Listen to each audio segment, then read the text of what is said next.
folks, Jocelyn here. I'm so excited to have my dear friend and neighbor, Julia Dimakos, with us, who you may know as the Gardening Girl.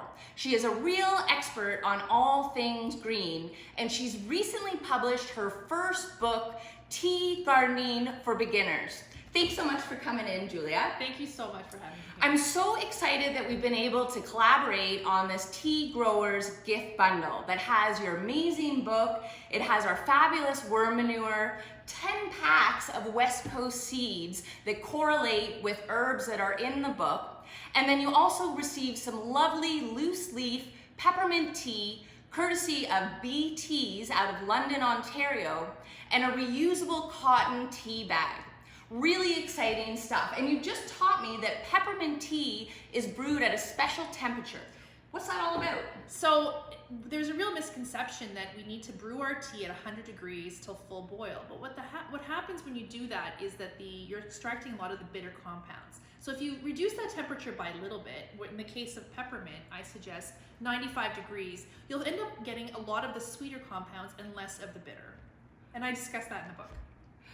And I love that you don't talk just about tea growing, but also how to enjoy it, how to harvest it, and really how to use it. So what is your favorite tea that you discuss here? Actually, my favorite tea is the holy basil. Holy basil is a member of the basil family. It's related, but it's not the same. So you don't really want to cook with this as much. Instead, it's really great for tea. It has a really sweet flavor, kind of musky and warm, and so delicious. And it's my favorite plant for the garden because it's got an abundance of flowers, supports the pollinators, and if you cut it back in the summertime, it will regrow and you'll be able to harvest another crop of tea.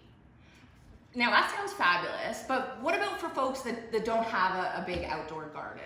So the great thing about what I've discussed in this book is that you don't need to have a garden space to grow your own tea plants. So the tea plants that we're talking about here are herbal teas, and all you really need is a balcony or a container or even just a window and a pot. Plant the seeds and you can grow them in a small type of environment and you'll have enough to harvest for your own healthy cups of tea. So basically maximum results with minimum effort. Exactly. So what I really found was a big game changer for me was Jocelyn's worm manure. I've been using it for years now, and ever since using it, it has really made my seedlings abundant and thriving, and right until transplanting. So all you need is a little bit and it will really go a long way. You know, I love hearing that. And of course, I love that folks can grow healthy teas without chemicals and instead work with Mother Nature, work with microbes that ultimately is going to result in higher nutrient levels, higher metabolite levels, and a healthier cup of tea. So, right now the gift bundle is available on our website at soilbooster.ca. I totally encourage you to check it out. And you don't need to wait for summer to get your tea plant started or your herbal tea plant started. Get the kit, sow the seeds, and start harvesting your own healthy cups of teas in no time.